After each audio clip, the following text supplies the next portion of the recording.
Good afternoon বন্ধুরা, সকলে কেমন আছো? আশা করব অনেক ভালো আছো। আমি সুকৃতি নতুন একটা ব্লগে সকলকে জানাই অনেক ভালোবাসা।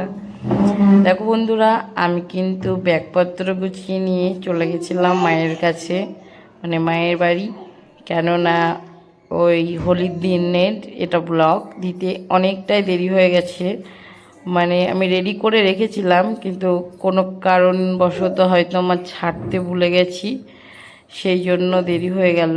সে যাই হোক, ওখানে গিয়ে মা যেহেতু সত্যনারায়ণ পুজো করে হোলির দিন রাস পূর্ণিমাতে, তো সেই জন্য আমি বিকেলের দিকে গিয়ে সমস্ত কাজকর্ম একটু করে দিয়েছি। মাও করেছে, মা বেশি করেছে, আমি একটু অল্প অল্পই করেছি, বা যতটুকু সময় পেয়েছি করেছি। তারপরে মাকে বললাম, দাও আমি সবজিগুলো রাত্রে কেটে রাখি যাতে সকালে তাড়াতাড়ি কাজকর্ম করতে পারো এবং কাজটা। তারপর দেখো আমি সবজিগুলো একে একে কেটে নিচ্ছিলাম, মানে ঠাকুরের ভোগের আগে করেছি, তারপরে মানে মানুষজনের রান্নাবান্নার সবজি কেটে নিয়েছি। তারপর আর সেরকম কাজকর্ম হয়নি সেদিন। তারপর খাওয়া দাওয়া করে রেস্ট নিয়ে নিয়েছি। দেখো সেদিন কি কি হয়েছিল, এখানে করলা ভাজা, এখানে পটল ভাজা, আলু ভাজা, লাল শাক, আরও ডাঁটা, বেগুন, পটল এইসব দিয়ে একটা সবজি কেটে রাখছিলাম তখন।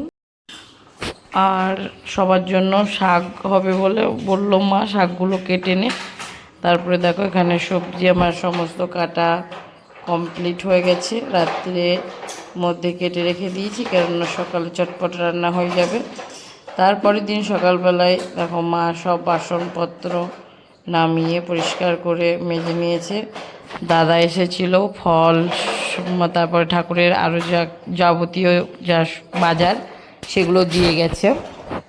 এবার ওরা আসবে, সকালবেলায় পুজো টুজো হবে, তো দেখতে থাকো। আর যদি ভালো লেগে থাকে অবশ্যই আমার চ্যানেলটা সাবস্ক্রাইব করে দিয়ে পাশে থেকো।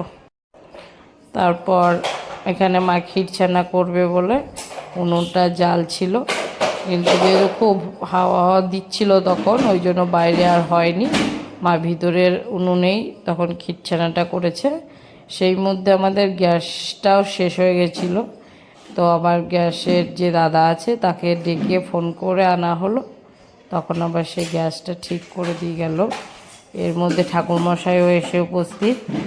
আর মোটামুটি যেরকম জোগাড় যান্ত্রিক হয় সেরকম অল্প স্বল্প করে ঠাকুরমশাইকে দেওয়া হয়েছিল, কেননা ঠাকুরমশাই বললো যে তোমরা জোগাড় আস্তে আস্তে করো, আমি পুজোর সব করছি।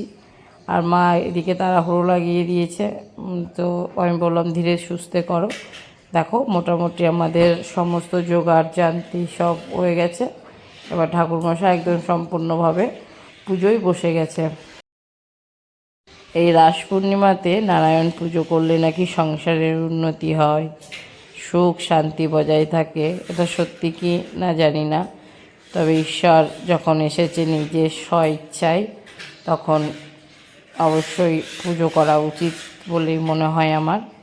তারপর আরও তার কারণ হচ্ছে, আমার মা বলেছিল পুজো করব, তারপরেই আমাদের বাড়িতে দুটো নারায়ণ এসেছে, মানে আমার দাদারও ছেলে হয়েছে, আমারও ছেলে, সেই কারণে আরও জাঁকজমক করেই পুজোটা আমাদের হয়েছে। খুব বেশি লোকজন বলা হয়নি, শুধুমাত্র পাড়ার লোকজনকে প্রসাদের জন্য বলেছিল। আর আত্মীয় কুটুম পরিজন বেশিজন বলেনি, কারণ কি সামনেই আমার ভাইপোর অন্নপ্রাশন, তখন একবারে বড় করে ধুমধাম করে অনুষ্ঠান হবে, সেই জন্য ছোট্ট করে পুজোটা নিজেদের ঘরোয়া। জানো তো বন্ধুরা, সব কিছু ভালো হয় যার, সৎ থাকে তার। পিছনে দেখবে একরকম, সামনে একরকম কথা বলবে, মানে পুরো গিরগিট্টির মতো অনেক মানুষ আছে। মানে গিরগিট্টি দেখবে যেখানে যায় সেখানে রং পাল্টে দেয় না, কিছু কিছু মানুষও সেরকম হয়, একদম রং পাল্টে দেয়। মানে তোমার সামনে একদম মনে হবে যে ভাজা মাছটা উল্টে খেতে জানে না, আর পিছনে তোমাকে এমনভাবে ছুরি মারবে যে তুমি বুঝতেও পারবে না। কিছু কিছু মানুষের স্বভাব থাকে জানো তো। তাই যাই হোক, মঙ্গল আলোর আর এইসব থেকে সমস্ত দূর হয়ে যাক। যত লোকে হিংসা করবে ততই আমার উপকার হবে। লোকে হিংসা করে আমার কি করবে? আমি যে এমন তেমনই থাকবো। হয় লোকের হিংসা হতে কী বলো তো, লোকের কাজকর্ম না থাকলে কি হয়, কে কি করছে, কে কি ভাবছে, এইগুলো সব সময় সমালোচনা হয়। কিন্তু আমার তো সংসার আছে, আমার তো একটা ছেলে আছে, আমি সব সময় তাদেরকে নিয়েই ভাবি। আমার অন্যদের সম্পর্কে ভাবার, চিন্তা করার একটুকু সময়ও নেই, আর আমার ইচ্ছাও করে না লোককে নিয়ে চিন্তা ভাবনা করতে।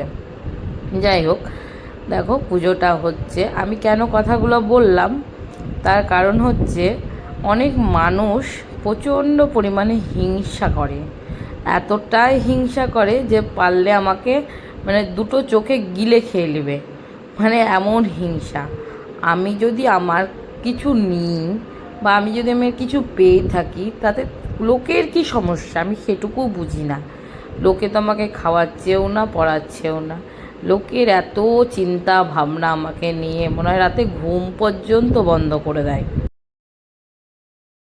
আমি যদি একটা ভালো শাড়ি পরি, তাতে লোকের চোখ চড়ক গাছ। আমি যদি একটা গয়না পাটি পরি, তাতে লোকের চক্ষু চড়ক গাছ। আরে বাবা, আমি করছি আমার স্বামীর টাকায় করছি, আমি আমার নিজের কষ্টের উপার্জনের টাকায় করছি, তোদের টাকায় তো করছি না। তোদের এত জ্বলন কিসের, এটুকু আমি বুঝি না। তাই যাই হোক, এই যজ্ঞের আগুনে আমার যেন সমস্ত পাপ বা লোকের হিংসা থেকে আমি যেন বেরিয়ে আসতে পারি। ঠাকুর, আমি তোমার কাছে এটুকুই প্রার্থনা করেছিলাম। তারপর দেখো আমরা সবাই মিলে যজ্ঞ হয়ে গেল, পুজো দিলাম। তারপর এখানে নারায়ণের যে পাঁচালি হয়, সে পাঁচালি পাঠ হচ্ছিল। সমস্ত কিছু পুজো যাগযজ্ঞ করে তারপর মা বলল সকলকে প্রসাদগুলো দিয়ে দে। মানে অনেকে বলা হয়েছিল, এখানে দেখো ফল প্রসাদ ছিল, এখানে লুচি, এখানে তারপর মলিতা প্রসাদ হয়েছিল। সকলকে প্রসাদ দেওয়ার পর এখানে আমি সেদিনকে একদম পুরো নিরামিষ, ভাত ডাল সবজি আর শাক করেছিল, এই দিয়েই সেদিন খাওয়া দাওয়া হয়েছিল। তারপর সেদিন রাত্রিবেলায় বাড়িতে হরিনাম সংকীর্তন হয়েছিল, অনেক মানুষজন এসেছিল। এখানে হরিনাম গান হচ্ছিল, মা ধূপ ধুনো দেখাচ্ছিল, আর অনেক রকম ফল প্রসাদের আয়োজন হয়েছিল, মিষ্টি ছিল কিছু। এগুলো সবাইকে মানে আমাদের পাড়ার যতজন আছে একটা ঠোঙার মাধ্যমে সকলকে দেওয়া হবে, আর সকলেই সেটা উপভোগ করবে, আনন্দ সহকারে খাবে। আর অনেক বাচ্চা মানুষও ছিল। আর শোনো বন্ধুরা, যদি তোমাদের ভালো লেগে থাকে অবশ্যই আমার চ্যানেলটা সাবস্ক্রাইব